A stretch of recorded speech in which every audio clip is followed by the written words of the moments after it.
Hi everyone, welcome to Yoga and You. I'm Sanjana Prasad. Rajakapotasana or King Pigeon Pose is a beautiful posture. Even to look at, it's so beautiful, but it's also quite demanding. It requires great mobility from your shoulder, from the neck, flexibility in the back, open hips, and of course, good breath capacity to sustain the posture. So today we're going to be doing a really nice flow that will help to prepare the body for you to attempt Rajakapotasana. Let's get started. We're going to get started with our Rajakapotasana flow. You will need a couple of blocks so that you have a little bit of support for the practice. So get them ready and let's get on the mat. Coming into tabletop position first, your knees hip width apart, palms are shoulder width apart. Spread your fingers nicely so you have a good grip there.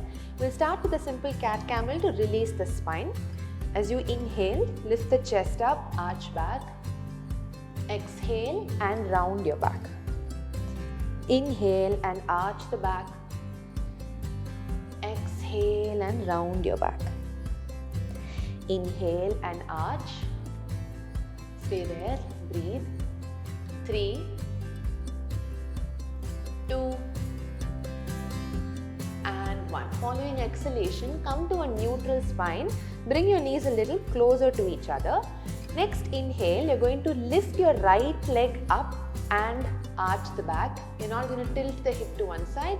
Hip stays in the center. Lift as high as you can. Stay here and breathe. 3. Engaging the right glute. 2. 1. Stay here. Bend your right knee. You're going to take your left arm back. We have a tendency to take it straight back this way. Think of making a circle. Open your chest to the left side. Hold on to your ankle. Once you have the ankle, like Dhanurasana, kick the heel away from the butt. Gaze forward. Breathe. 1, 2, 3. With control, release the leg. Slowly bring your knee back down. Inhale, look forward, arch the back. Tuck the toes, exhale and go to downward facing dog. From your downward dog, inhale, step the left foot forward between the palms, placing the right knee down on the mat, point the right toes. Inhale and you're going to lift both your arms up into Anjaneyasana. Don't lift your hip up. Think your hip is going down towards the floor and towards the heel. So send the hip forward. Simultaneously lift your sternum up. Start arching back. 3 deep breaths here. You're preparing for the back bend. Opening up your right hip flexor. 2, 1. Exhale. Slowly bring the palms down. You're going to bring your left hand inside of the leg. From here, if you're comfortable, bring your forearms down to the floor. If this is not accessible for you right now, bring a block in, or you can use 2. Place your elbows on the blocks. Stay here and breathe. 3, 2, and 1. Once you're comfortable here, you're going to lift up your back knee. Tuck the right toes, lift the back knee. Don't round your back. Keep lengthening forward. Stay there. Breathe. 3, 2, 1. As you inhale, come back onto your palms. Exhale, drop the right knee down. Now, keep pressing the right palm down. Bend the right knee. Again, drawing that circle with your arm. You're going to hold on to the ankle. Bring your heel close to the butt. Now here, you can use the block to give yourself some elevation. So reaching for the ankle becomes a little easier. Once this is comfortable, you can always remove the block and place your palm on the floor. Start bringing the heel in. Turn to the front. Square the chest. Breathe. 1, 2. You can also roll up your mat to support the right knee. 3, or use a cushion. You feel a good stretch in the right quad. 4 and 5. Still very comfortable. Lift the chest up. Reach your right palm also towards the ankle. Keep sending the hip down, heel towards the butt. 1, 2, full Ujjayi breaths. 3, 4 and 5. With control, very gently, you're going to release the hands down, put down. From here, tuck your right toes, step the left foot back into plank position. Drop your knees gently down, chest chin down to the mat, lie down on the belly. We're going to practice a round of Dhanurasana which will help with your back bend, also with a little bit of your shoulder mobility. So go ahead, bend the knees. You can keep your knees slightly apart. Take your palms towards the ankles. Point your toes, big toes towards each other. Start lifting your heels away from the butt first. As you inhale, taking the heels away from your butt, allowing your chest to come up. Stay here and breathe. You're not relying only on the arms to lift you up. Engage the glutes and lift up. 3, 2, 1. Exhale. Slowly go back down to the mat. Release the palms. Tuck the toes. Exhale. Go into child's pose. Staying here for a few breaths. As you inhale, roll your spine up. Staying in Vajrasana, we're going to practice a round of Gomukhasana, just the arms over here, because you require that shoulder mobility to flip your grip in Rajakapotasana.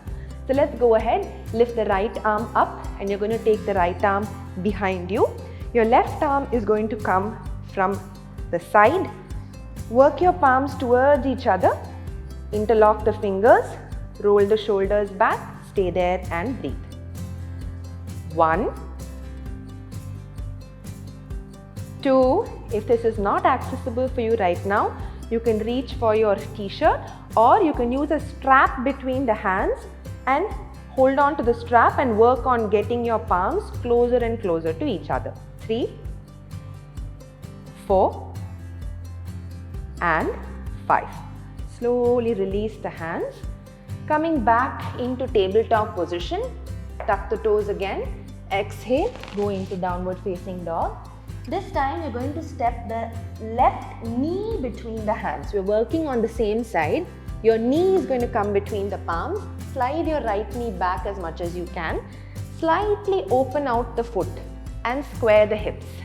Now here, for a lot of us, it's hard to balance. You'll almost feel like you're toppling to one side. You can always use a block underneath your hip or even a cushion or a rolled up towel. This way, it centers your hips and you're able to sit comfortably and even lift your fingertips off the mat. Use your fingertips on the mat. Tuck the tailbone under. Your first step is to start arching backwards. Few breaths here. 3, 2, 1. Slowly relax. Bring your left palm in front of you. Bend your right knee. Hold on to the right foot from the inside, from the arch. Now, as I bring my heel closer to my butt, I'm going to lift my elbow towards the ceiling. This is again great for you to get the mobility around your shoulder for the flip grip. So you're going to lift the elbow towards the ceiling. Start getting your heel closer and closer to the hip. Continuing to center the body. You feel a nice good opening in your hip flexor and quad. 3, 2, 1. Slowly release the leg. Now see if you can hook your foot at your elbow. If this is comfortable, draw the foot closer to you. Lift your left arm up. Interlock the fingers. Stay here and breathe. This is also called mermaid pose. 3, 2, 1. Slowly release. Bring your hands down. Now let's go for a deeper opening of the outer hip. So you're going to open out the foot a little bit more, trying to get your shin parallel to the top of your mat. Center your hip again. Make sure you're not tilting to one side. And then Forearms down to the floor. Still very comfortable. Go all the way down to the mat. 1, 2. When we are counting here, we're not counting seconds. Full Ujjayi breaths. 3. At least 5 to 8 breaths in every posture. 4, 5. Inhale. Slowly walk your palms back. Tuck the right toes. Exhale and go back into Vajrasana. Close your eyes in Vajrasana. Stay here for a few seconds. Bring your awareness to your hips. Take a moment to observe any changes or any difference that you feel between the right side, left side.